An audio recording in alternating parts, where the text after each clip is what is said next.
الحمد للہ رب العالمین والعاقبۃ للمتقین والصلاۃ والسلام علی سید الانبیاء والمرسلین خاتم النبیین اما بعد اعوذ باللہ من الشیطان الرجیم بسم اللہ الرحمن الرحیم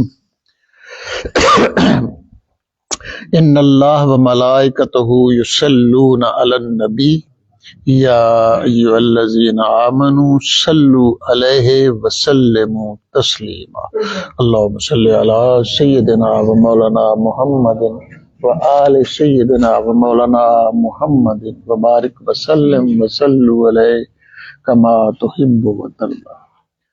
آج کے صبر میں ہماری جو گفتگو کا موضوع ہے وہی یہی آیت ہے، ان اللہ و ملائکتہ یصلون علی النبی یا ایھا الذین آمنوا صلوا علیہ وسلموا تسلیما۔ یہ اسی موضوع کا حصہ ہے۔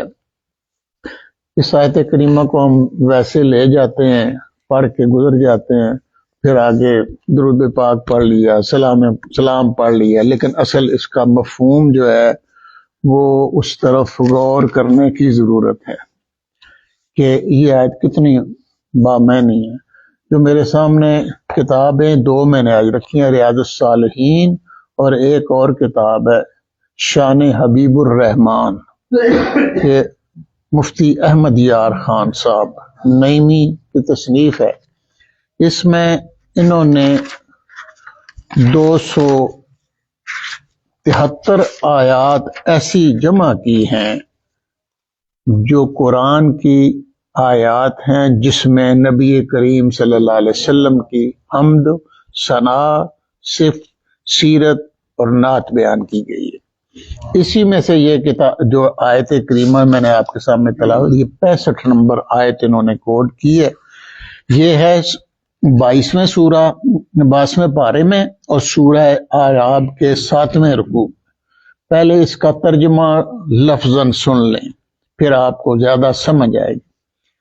ان اللہ، تحقیق اللہ، و ملائکتہ، اور اس کے فرشتے، یصلون، درود بھیجتے ہیں، علی النبی، نبی پر، یا ایھا الذین آمنوا، ہے ایمان والو اس نبی پر، صلو علیہ وسلموا تسلیما، تم بھی درود بھیجو اور خوب خوب سلام بھیجو۔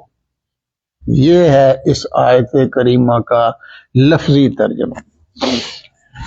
قرآن پاک نے جگہ جگہ اللہ تعالیٰ نے مختلف حکم دیے ہیں جس کی تفصیل مختلف جگہوں پہ بیان ہے، نماز کی ادائیگی کی، روزے کی، زکوٰۃ کی، حج کی، کلمے کی، حقوق العباد کی، جگہ جگہ تعلیم دی، لیکن یہ ایک واحد آیت ہے پورے قرآن پاک میں جس کی مثال کوئی دوسری آیت نہیں، کیونکہ جو کچھ اللہ نے یہاں حکم دیا اس حکم کو سب سے پہلے اور اس عمل کو سب سے پہلے اپنی ذات پر لاگو کیا اللہ، اور پھر ان فرشتوں پر لاگو کیا جو اللہ کے علاوہ کسی کے علم میں نہیں، بندوں کو ترغیب دینے کے لیے، کیونکہ انا جو ہے وہ خبر ہے، خبر دی جا رہی ہے۔ ان اللہ، بے شک، یعنی اس میں کوئی شک و شبہ کوئی نہیں، اللہ، و ملائکتہ، اور اس کے فرشتے صلات بھیجتے ہیں۔ اس میں ماضی بعید کا صیغہ ہے، کوئی پتہ نہیں اللہ کب سے صلات بھیج رہا ہے، کتنی بھیج رہا ہے، کب تک بھیجے گا، یہ کسی کو علم نہیں۔ فرشتوں کو بھی شامل کر لیا کیونکہ اللہ کے فرشتے کلی ماتحت ہیں، وہ فرشتے وہ مخلوق ہیں جو اللہ کی رضا کے بغیر کوئی کام کرتے ہی نہیں، سرشت میں گناہ ہے ہی نہیں، سرکشی، نافرمانی ان کی سرشت میں، طبیعت میں ہی نہیں ہے، اس لیے وہ صرف اور صرف اللہ کی اطاعت کے لیے پیدا کیے گئے، پھر اللہ انہیں جو حکم دیتا ہے پھر اس سے وہ سوا کچھ نہیں کرتے، وہی عمل کرتے ہیں۔ اللہ کی حضوری میں کھڑے رہنا، اللہ کی عبادت کرنا، اور پھر اللہ کے حکم سے نبی کریم صلی اللہ علیہ وسلم پر صلات بھیجنا، یہ دو فعل ایسے ہیں افعال جو اللہ نے پسند کر لیے اپنے لیے اور اپنے فرشتوں کے لیے۔ اس کے بعد حکم ہے، یہ تھا اپنا عمل کیا کہ میں یہ کام کرتا ہوں۔ اب حکم دے رہے ہیں ایمان والوں کو، ایمان والوں کو حکم ہے، عام انسانوں کو حکم نہیں، صرف ایمان والوں سے خطاب ہے۔ یا ایھا الذین آمنو، ایک ایمان والوں سے خطاب کیا، دوسرا اس میں جو آیت میں مخاطب ہوئے نبی کریم صلی اللہ علیہ وسلم سے ادب کا تقاضا بنایا، ادب کیا احترام سے، ورنہ ہم کسی کو نام سے مخاطب کرتے ہیں۔ اللہ کے بھی قانون ہے، جتنے نبی گزرے ہیں سب کو ناموں سے مخاطب کیے، یا بنی آدم، یا بنی اسرائیل، یا موسیٰ، عیسیٰ، یحییٰ خذ الکتاب، یا زکریا انا نبشرک۔ لیکن نبی کریم صلی اللہ علیہ وسلم کو نام سے نہیں، ان کی صفت سے خطاب کیا۔ نبی علن نبی، نبی آپ کی صفت عظیم ہے، اور نبی کے جو لفظی معنی ہیں وہ یہ ہیں نبا، خبریں دینے والا، خبریں وہ دینے والا جو غیب میں ہے، جن کا علم نہیں، اور غیب نہیں جانتے۔ غیب تو ان کا وصف ہے کیونکہ وہ جانتے ہیں اور غیب کی علم دیتے ہیں۔ ہاں اس میں فرق اتنا سارا ہے، اللہ کلی غیب کا علم رکھتا ہے، اور نبی کو اپنے محبوب کو اس نے جتنا چاہا علم دیا۔ اب کوئی پیمانہ کہے کہ 2 تولے دیا یا چھٹانک دیا تو یہ تو بندے کی سوچ ہے۔ اللہ نے کتنا علم دیا غیب سے، یہ اللہ کو پتا یا نبی کو پتا، جس نے لیا ہمیں نہیں پتا۔ اس لیے ہم غیب کا علم ناپنے بیٹھ جائیں وہ بھی نہیں اچھا، اس پہ گفتگو کرنی بھی اچھی نہیں، یا اللہ کے محبوب کو نور بشر میں پیمانے میں لے کے ناپیں، کیونکہ یہ ہمارا پیمانہ نہیں۔ اللہ جانتا ہے ان کا مقام کیا ہے، اللہ نے ان کا مقام جگہ جگہ واضح کر دیا، اور یہ سب سے بڑی انباء الغیب، غیب کی خبریں دینے والا نبی کے میں نے خطاب ہی ایسے کیا۔ اچھا، اللہ کا جو علم ہے وہ اپنی جگہ، تو نبی کیا بتاتے ہیں؟ نبی سب سے پہلی جو دعوت دیتے ہیں وہی غیب ہے، یؤمنون بالغیب۔ آپ نے فرمایا غیب پر ایمان لاؤ، کیسے؟ الحمدللہ رب العالمین الرحمن الرحیم مالک یوم الدین ایاک نعبد و ایاک نستعین اہدنا، یہ سب کیا ہے؟ اس کو دیکھو، اس کو عبادت کے لائق سمجھو جسے تم نے نہیں دیکھا، لیکن نبی نے دیکھا، اس لیے وہ غیب میں ہے اللہ، اور نبی نے دیکھا اور ہم نے نبی کی بات پہ یقین کیا، اس لیے وہ غیب کی خبریں دینے والے۔ پھر آگے کہا یا ایھا الذین آمنو، اس میں 2 باتیں ہیں۔ پہلی بات یہ ہے کہ کافر مشرک لعنتی کو توفیق نہیں اللہ دیتا نبی پر درود بھیجنے کی۔ اچھا، جس کو توفیق دیتا ہے، جس نے نبی پر درود پڑھ گیا وہ بھی ایمان رہ نہیں سکتا، وہ مسلمان بھی نہیں، ایمان والا بن جاتا ہے۔ یا ایھا الذین آمنو اس لیے کہا کہ جو ایمان والے ہیں وہ نبی پر درود بھیجتے ہیں اور وہی نبی کے ساتھ جڑے ہوئے ہیں، اور جس نے زندگی میں ایک بار بھی تصدیق سے کلمہ پڑھ لیا، نبی کا نام لے لیا۔ درود کا مطلب نہیں کہ یہ آپ ضرور یہ کہیں الصلاۃ والسلام علیک یا رسول اللہ، نبی کا نام لے لینا اور نبی کا تصور اندر آ جانا یہ بھی درود ہے، ایک خاص بات ہے۔ یہ نہ سمجھیں کہ آپ نے زبان سے نہیں کہا تو قابل گرفت ہو گیا، کسی وقت بندہ بھول بھی سکتا ہے، وہ تو بھول سکتا ہے، لیکن اللہ کے محبوب کی خاص صفت آگے حدیث میں آ رہی ہے، اگر کوئی بھول جائے تو میرا نام لے، وہ بھولنے کی بیماری بھی ختم ہو جاتی ہے۔ وہ نام ہی اتنا عظیم برکت والا ہے کہ بے ایمان نہیں رہتا۔ اچھا، درود بھیجنے کے بھی آگے بھی میں چلوں گا، لیکن کچھ چیزیں ایسی ہے جو بڑی عجیب و غریب ہے۔ درود فرض بھی ہے، درود سنت بھی ہے، درود واجب بھی ہے، درود مکروہ بھی ہے، اور کچھ مقام پر درود حرام بھی ہے۔ کیسے؟ یہ بھی سمجھ لیں۔ نبی کریم صلی اللہ علیہ وسلم کا نام ہے، نام نامی ہے، اس نے سکھایا ہے۔ اب درود پڑھنا فرض کہاں ہے؟ سنیں ذرا، کتاب الصلاۃ میں جب میں مجلس میں بیٹھے نبی کریم صلی اللہ علیہ وسلم کا اسم گرامی آئے تو پھر درود پاک پڑھنا واجب ہے، اور ہر بار پڑھنا مستحب ہے، فرض ہے، اور چند موقعوں پر پڑھنا مستحب ہے، جس کو امام درج کرتے ہیں۔ مثلا جمعہ کی شب میں درود پاک پڑھنا، جمعہ کے دن پڑھنا، ہفتہ اتوار اور سوموار والے دن پڑھنا نبی کی نسبت سے، اور روزانہ صبح و شام پڑھنا، مسجد میں آتے جاتے وقت پڑھنا، رسول اللہ صلی اللہ علیہ وسلم کے روزے کی زیارت کے وقت پڑھنا، تصور کے وقت پڑھنا، صفا مروہ کی صحیح کے درمیان پڑھنا، جمعہ کے خطبہ میں مگر خطبہ سننے والے پر درود شریف دل میں پڑھنا فرض، ظاہری نہیں،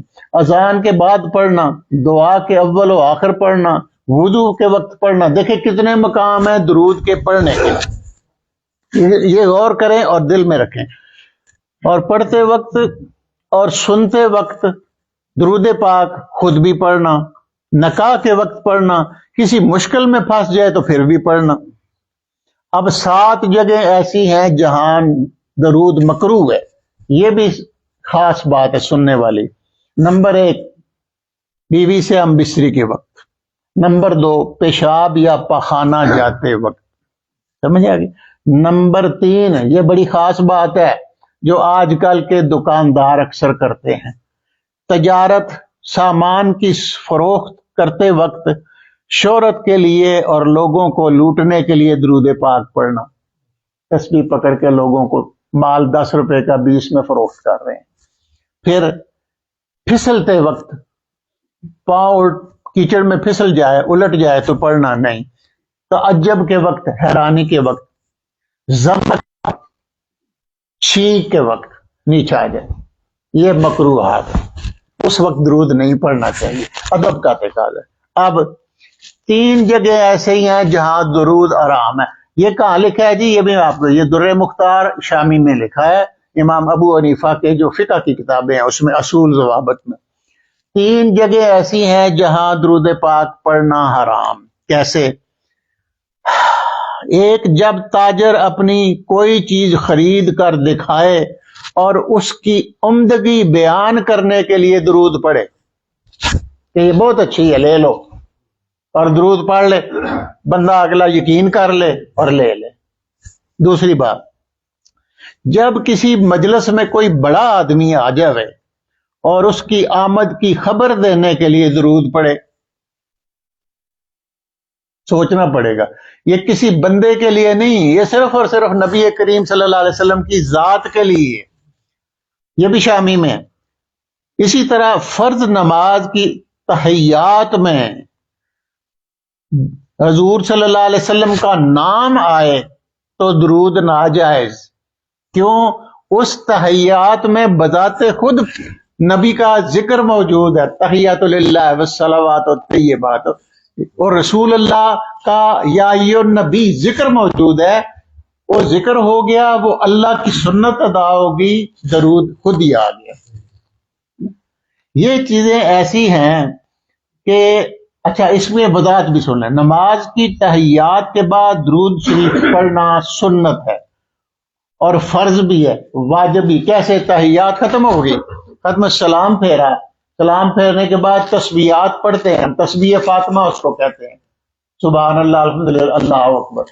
اس سے پہلے بھی درود پڑھنا سنت ہے، کیونکہ جماعت ختم ہوتی تھی تو صحابہ درود پاک پڑھتے تھے بلند آواز میں، تو لوگوں کو، صحابیوں کو پتہ چلتا تھا کہ جماعت ختم ہو گئی، جو دوسرے رہ جاتے تھے وہ پھر آ کے اپنی نماز شامل میں۔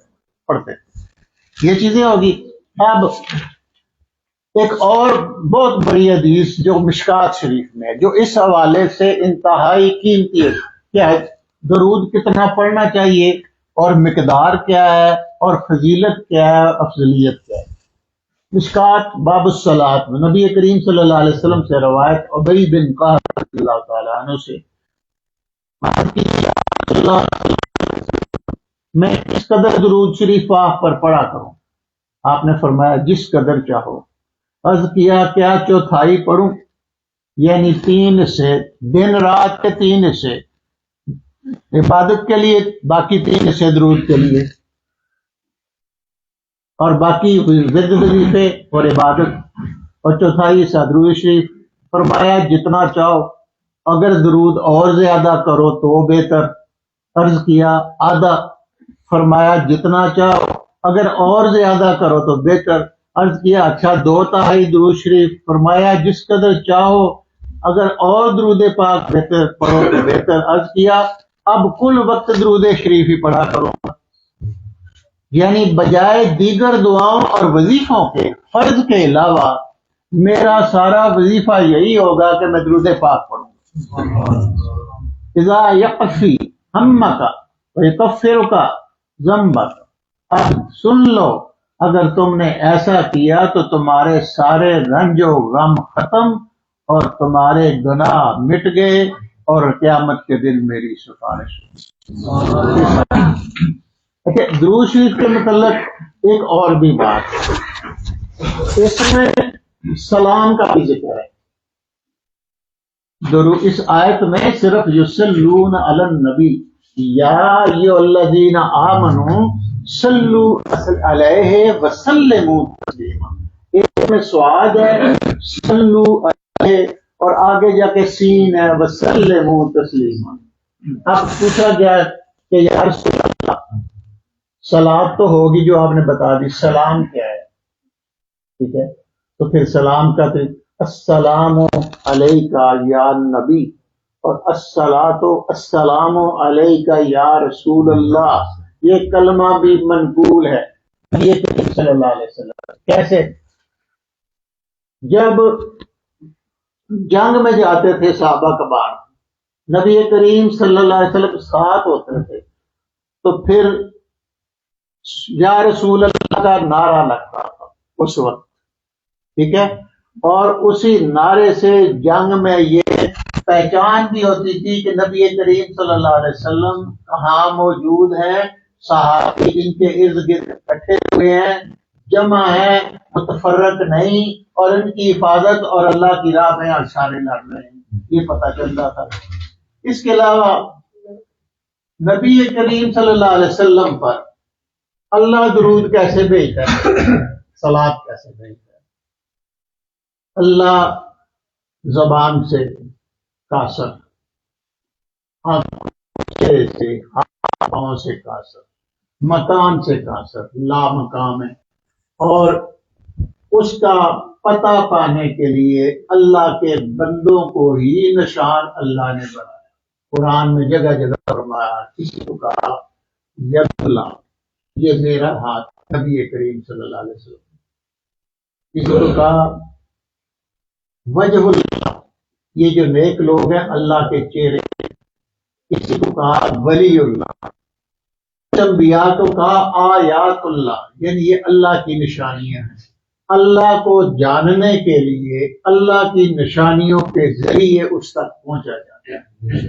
اب اللہ نے یہ کہہ دیا کہ میرا ذکر کرنا یہ ہے کہ میں آپ کے نام اور ذکر کو بلند کروں. ورفعنا لک ذکرک، اصل یہ ہے درود پاک بھیجنا. یہ ہے کہ میں جیسے بندے کو یاد کرتا ہوں، رکھتا ہوں، فاذکرونی اذکرکم، اسی طرح نبی کریم صلی اللہ علیہ وسلم مجھے یاد کرتے ہیں. میں انہیں بندوں کی نسبت بدرجہ اتم، بندوں کی رفت یہاں تک نبی کریم صلی اللہ علیہ وسلم کی وسعت رفت آسمانوں پر، ان کی بلندی کا کوئی شمار نہیں. میں کیسے ان کا ذکر کرتا ہوں؟ میں ایسے ذکر کرتا ہوں کہ اپنے فرشتوں کے ہجوم میں بیٹھتا ہوں اور پھر بیٹھ کے جب ان کا ذکر کرتا ہوں تو فرشتے میری پیروی میں ان کا ذکر کرتے ہیں۔ بندوں کو مثال نہیں دیتا، بندے تو ذکر کرتے ہی کرتے ہیں، رب کے ذکر کرنے کا بتانا، مثال دینا اس لیے ضروری ہے کہ رب کی سنت بندے ذوق اور شوق سے کرتے ہیں۔ دو حدیثیں اور یہ انہوں نے کوٹ کی۔ ایک حدیث انہوں نے کہا ہے کہ نبی کریم صلی اللہ علیہ وسلم نے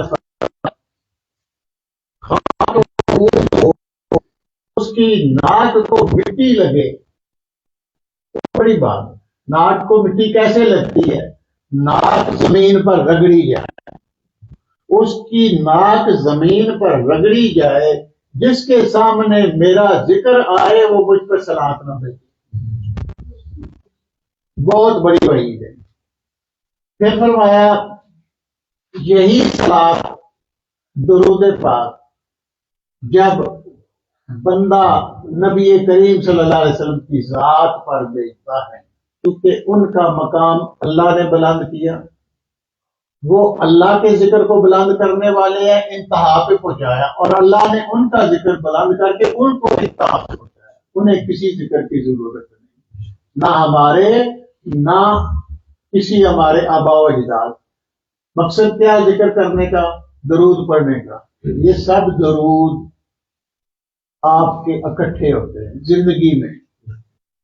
سب سے پہلے ان کا مقام آتا ہے قبر میں، کوئی مانے یا نہ مانے، اہل عقل تو اب وہاں جا پہنچے ہیں جہاں کسی چیز کو نہیں مانتے، نہ کتاب کو، نہ اہل کتاب کو، نہ کتاب والے کو، نہ نبی کو۔ لیکن جو حقیقت ہے وہ حقیقت ہے۔ جب انسان قبر میں جاتا ہے تو سب سے پہلا جو سوال ہوتا ہے اس کے تین مرحلے، تیرا رب کون ہے اور تیرا دین کون سا ہے، تو کہاں سے آیا ہے، کس مذہب پہ، اور تیسرا سوال ہوتا ہے یہ جو شخص یہ تیرے سامنے آ کے کھڑا ہو گیا ہے، اس کو تو پہچانتا ہے؟ یہ تین سوال ہوتے ہیں۔ اور بتایا یہی گیا ہے کہ جس شخص نے درود پاک کثرت سے پڑھا ہوگا، نبی کو یاد رکھا ہوگا، وہ نبی صلی اللہ علیہ وسلم کو صورت سے پہچان لے گا۔ یہ درود ایک تو صورت سے پہچان لگے، وہ کہے گا کہ یہ اللہ کے وہ بندے ہیں جنہوں نے مجھے اسلام کی دولت سے بہرہ مند فرمایا، محمد رسول اللہ صلی اللہ علیہ وسلم۔ جب اس سوال کا جواب ملے گا تو قبر جنت کے باغ سے ہے، وہ صرف نہیں ہے۔ ایک اور بات، انسان کے جسم میں دو چیزیں ہیں، نمبر ایک مٹی جس سے کھانے سے بنایا ہے، اور دوسری چیز میں روح۔ اب دیکھیں زمین سے بنی جب قبر میں جاتا ہے زمین کی طرف جاتا ہے، کیونکہ زمین کی امانت تھی جو زمین نے دی، اب امانت زمین پاس رکھتی ہے، سنبھال کے رکھتی ہے ضائع۔ اور دوسری چیز ہے روح۔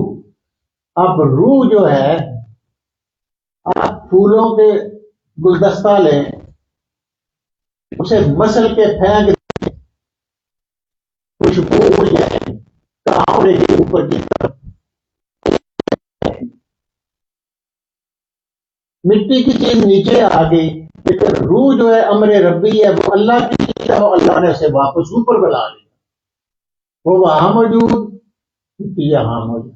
اب قبر کو حکم دے دیا اللہ نے، قبر اکبر تعظیم بھی کرتی ہے، اس لیے عمل کرو گے تو تعظیم کرے گی، ادب کرے گی، وہ تمہیں سنبھال کے رکھے گی۔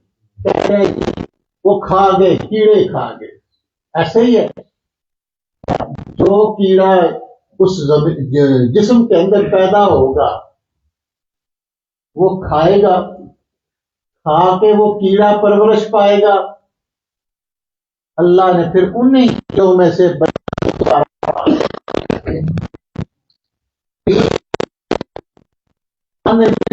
اور اس میں جو مورے کی ہڈی ہے جو پیچھے چل رہی ہے یہ ختم نہیں ہوتی، یہ نہیں ختم ہوتی، اسی کو دوبارہ اللہ جوڑ کے پورا جسم دوبارہ پھر حکم سے اٹھا لے گا اور پھر روح واپس لائے گا، واپس لائے گا۔ اب پہلی منزل قبر میں درود پاک جس کا موضوع چل رہا ہے کم آ گیا، اب حشر میں بھی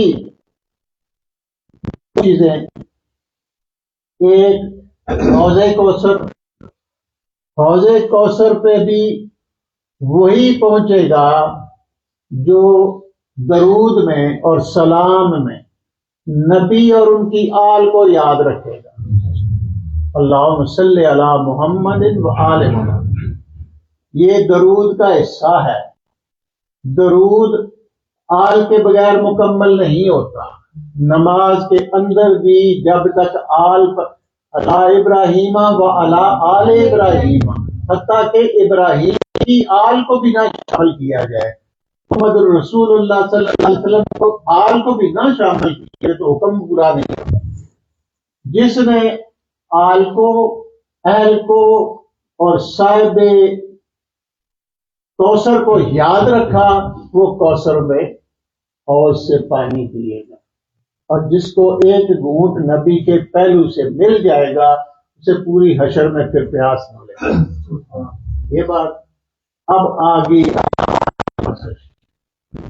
پیٹ ترازو، ترازو کیا ہے؟ وہ ترازو کٹے نہیں ہے۔ اب ذرا سوچیں دوسرے طریقے سے اسلام کو، آپ کو صرف بتایا گیا ہے جنت اور دوزخ کا تصور اور ترازو اور قہار و جبار نہیں، اس کے غضب پر اس کی رحمت حاوی ہے۔ اب دیکھیں رحمت حاوی کیسے آئے گی؟ اس نے رحمت اللہ، اب جو آخری کام ہے سب سے آخر میں ایسے گناہ گار نے کئی ایسے طریقے بنائے ہیں نبی کریم صلی اللہ علیہ وسلم کے در سے جڑ جانے کے۔ ایک طریقہ یہ تھا حدیث میں کہ جس گھر میں محمد نام ہوگا وہ سارا گھر بخشا جائے گا، نام ہوگا بخشا جائے گا، اس نام کے اس ہونے کے بعد میں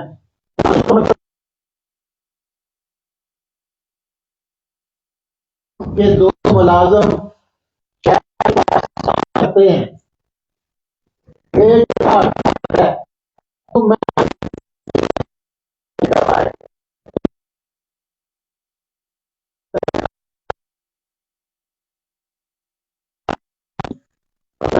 چاہے تو اس کو جو کمزور ہے اس کو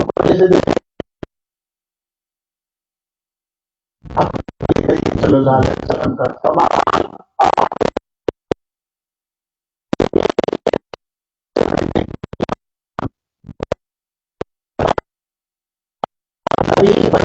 گناہگاروں کے لیے صغیرہ گناہ معاف کروائیں گے، بڑے گناہ معاف کروائیں گے، گناہ کبیرہ کرنے والے کچھ نہیں۔ تو ایک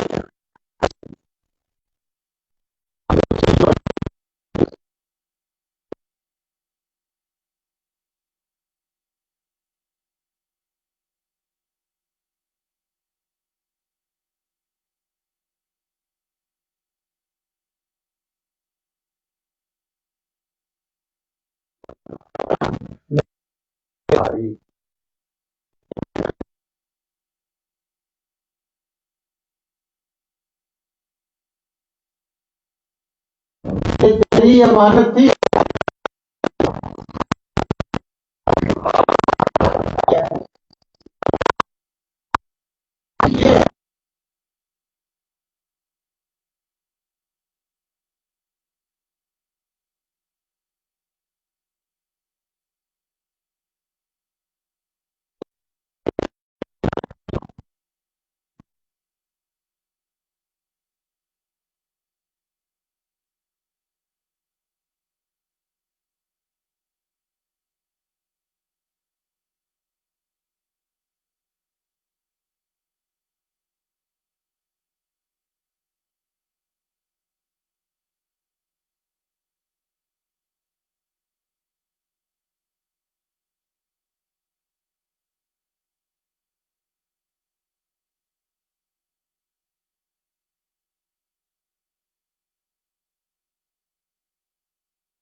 راز کی کہی پھر دوبارہ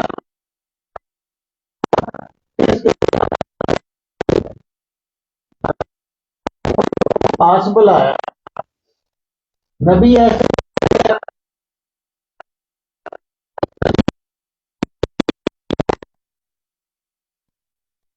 کی زبان سے کچھ لفظ نکلے اور ان الفاظ کے ساتھ آپ کے جواب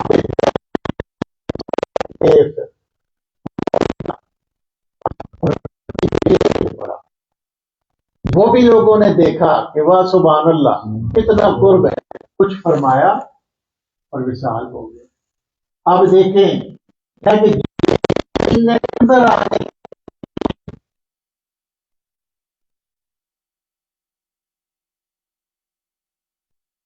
اسی طرح اجازت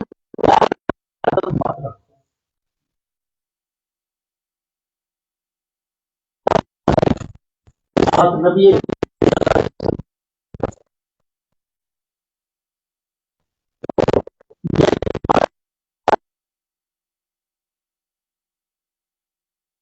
کھانا کھلایا، کھانا کھلانے کے بعد صحابیوں کو کہا تو رخصت ہو جاؤ۔ دیکھا کہ 2-3 صحابی ایک کونے میں بیٹھ کے گپے لگا رہے ہیں، اٹھنے کا نام ہی نہیں لے رہے۔ نبی کریم صلی اللہ علیہ وسلم ماتھا بھی بال آیا، اب یہ کام تو ختم ہو گیا، اب جانا چاہیے، اٹھ نہیں رہے۔ وہی الہی آ رہی، نبی کے گھر میں جاؤ، ضرورت کا کام کر کے نکل جاؤ، وہاں بیٹھ نہ جاؤ۔ ایک باقاعدہ آیت موجود ہے۔ یہ ہے بارگاہ نبی کے آداب، اور جو ان آداب کے ساتھ ادب کے ساتھ چلتا ہے نبی کی بارگاہ میں قبولیت ہوتی ہے، اور جب نبی قبول کر لیں تو پھر اللہ قبول کرتے ہیں۔ اللہ کا یہ قانون ہے، وَإِذَا سَأَلَكَ عِبَادِي، میرے بندے اگر میرے متعلق سوال کرتے ہیں، انی تم سے، فَإِنِّي تو میں قریب، میں ان کے قریب، سوال تجھ سے کریں گے میرا، پتہ بھی تو نے بتانا ہے میرا کہ میں کہاں رہتا ہوں۔ ادب سے آئیں گے، بیٹھیں گے، پوچھیں گے، پھر تو بتائے گا کہ میں کہاں رہتا ہوں اور کیسے ملتا ہوں، پھر میں ملتا ہوں۔ فَإِنِّي قریب، میں قریب رہتا ہوں۔ ایک جگہ فرمایا اقرب علیہ من حبل الورید، نحن اقرب، دوسری قریب مجیب، میں قریب سے بھی قریب تر ہوں، لیکن جب تک نبی کریم صلی اللہ علیہ وسلم کا در نہ ملے اس وقت۔ اب 2 باتیں، نبی کریم صلی اللہ علیہ وسلم کی ذات بھی ہمارے لیے غیب، اللہ پہلے ہی غیب۔ اب رہبروں کی، علماء کی ضرورت کیا ہے؟ علماء کی، مشائخ کی یہی ضرورت ہے۔ میں نمازیں پڑھتے ہیں آپ سب، ٹھیک ہے، اچھی بات ہے، بالکل فرائض ہیں، لیکن صرف نماز پڑھ لینا، داڑھی پوری رکھنا، رنگ والی پگڑی یا ٹوپی پہننا تو فرض نہیں۔ باقی جھوٹ بولنا کیا، وہ منع کرنا وہ نہیں ممانعت، ہاتھ کی صاف رہنا، سچائی کرنا کیا وہ نہیں اسلام کا حصہ۔ ہم وہ چھوڑ کے، آداب چھوڑ کے نماز روزے کی بڑی پابندی کرتے ہیں، لیکن معاملات نہیں درست کرتے۔ معاملات تبھی درست ہوں گے کوئی بندہ آپ کو پکڑ کے نبی کی بارگاہ تک پہنچائے گا، نبی کا ذکر سنائے گا، قصے کی صورت میں۔ اچھے، اللہ سے بڑھ کے کسی کا قصہ اچھا نہیں، اور نبی کی سے بڑھ کے بھی کسی کا قصہ حسین نہیں۔ بس یہی ہے کہ اس بارگاہ کے آداب جب سیکھ جائیں گے آپ، پھر آپ کا لباس، آپ بے وضو کہیں نہیں جائیں گے، ناپاک کپڑے آپ کو پہننے کی عادت ہی ختم ہو جائے گی۔ وہ ہوتے ہیں 4 بار پیشاب کر کے اسی طرح شلوار اوپر کر لی، لیکن جو اللہ کا بندہ بن جاتا ہے، جو نبی کا غلام بن جاتا ہے، سب سے پہلے وہ پاکیزگی کا خیال رکھتا ہے۔ جب پاکیزگی کا خیال رکھتا ہے تو اندر طہارت، کیوں یہ چیزیں کیوں سکھائی جاتی ہیں؟ اس لیے، ختم کرنے لگا، اس لیے سکھائی جاتی ہیں کہ رب نے اس وجود کے اندر کچھ اور بھی چیز رکھی ہے. کھانا کھاتے ہیں، پانی پیتے ہیں، لذیذ پکوڑے سموسے نان وغیرہ بھی کھاتے ہیں، ٹھیک ہے، وہ کس ذریعے نکلتے ہیں؟ پاخانے کے ذریعے، پیشاب کے لیے. تو پھر اندر ایسی کون سی چیز ہے؟ اندر ایک چیز ایسی ہے جس کو کہتے ہیں صدر، دل. یہ گند سارا باہر نکل جاتا ہے، دل اندر ہی ہے، اور دل مقام الہی ہے. اللہ کا عرش یہ دل ہے، اللہ کے ٹھہرنے کی جگہ یہ ہے. اللہ اس لیے ہماری ترتیب کرتا ہے کہ آپ سنوارو، اس غلاظت کے اندر بھی میں رہتا ہوں، اس دل کو سنوار لو. باقی جو مرضی ہے کھاؤ پی، اچھا پہنو، کوئی اعتراض نہیں، اپنی اولاد پہ خرچ کرو، سیر تفریح کرو، کوئی اعتراض نہیں، ٹھیک ہے، دکھاؤ بھی. ایک شخص نبی پاک صلی اللہ علیہ وسلم کے پاس آیا تو الجھے ہوئے بال، پھٹے ہوئے کپڑے. آپ نے فرمایا کیا تجھے غربت ہے، تیرے پاس کچھ نہیں؟ انہوں نے کہا نہیں، میرے باغ کھجوروں کے اتنے لونڈیاں ہیں، اتنے غلام ہیں. تو آپ نے فرمایا تیرے جسم پہ، چہرے پہ لگتا نہیں ہے، تجھے اللہ نے دیے ہے. کسی کے ایسے تیل نہیں لگایا گیا. بھائی بال سنوارو، الجھے ہوئے کیوں ہیں؟ داڑھی کرواؤ، ٹھیک کرواؤ، داڑھی کو چھیڑنا ہی نہیں ہے. جانے دو جی، جانے دو، نہیں، یہ کوئی نہیں. داڑھی کی مقدار نبی نے متعین نہیں کی. داڑھی ہونی چاہیے، کتنی ہونی چاہیے؟ اپنی اپنی. ہاں، خشخشی نہیں، وہ نہیں، اس طرح نہیں، منوانا نہیں، وہ یہود و نصارہ کا فعل ہے. کتنی ہے؟ جتنی آپ سنبھال سکتے ہیں. لباس جو مرضی ہے پڑے، ٹوپی کا کوئی کلر نہیں ہے. کیا رب یہ کہے گا کہ سبز پگڑی باندھ کے آؤ ورنہ میں تمہیں عشر میں گھسنے نہیں دوں گا؟ نہیں، ایسی بات نہیں ہے. ننگے سر بھی نماز پڑھی جا سکتی ہے، رکھو بھی. دیکھو حرم کا طواف ہی ننگے سر ہوتا ہے، سر کھول کے آؤ، ٹھیک ہے. یہ ہے کہ کچھ برانڈ نہ بنا لے. اگر جوتا پہننے جی تو اس رنگ کا پہننا ہے، نہیں، جو ملتا ہے پہنے، اچھا پہنے، اچھا کھائیں، لیکن دل سے رب کو یاد رکھیں، بس یہی ہے، اور کچھ بھی نہیں. اور پہلا مقام دل میں نبی کریم صلی اللہ علیہ وسلم کا ہے. درود سے مشائخ کہتے ہیں کہ درود پڑھ کے دل کی ویران بستی کو خوشبودار بنا لو، دھو لو، جھاڑو دے لو، کیونکہ جب نبی کا ذکر ہوگا، یہ صاف ہوگی تو پھر اللہ کی جلوہ گری ہوگی. وما علینا الا البلاغ. الحمدللہ رب العالمین. السلام علیکم. حسبنا اللہ نعم الوکیل، نعم المولا و نعم النصر من اللہ کالتھیرتی انت وسیلتی یا رسول. مولا کریم اپنے حبیب پاک صدقہ یہ میں استقامت عطا فرما، ذوق و شوق میں اضافہ فرما، کہنے سننے میں اثیر عطا فرما، دلوں کی بستی آباد فرما. تیرے اور تیرے محبوب کی رضا کے خاطر محبت کی دولت عطا فرما. صلی اللہ تعالی علی خیر خلقہ محمد و آلہ و صحبہ.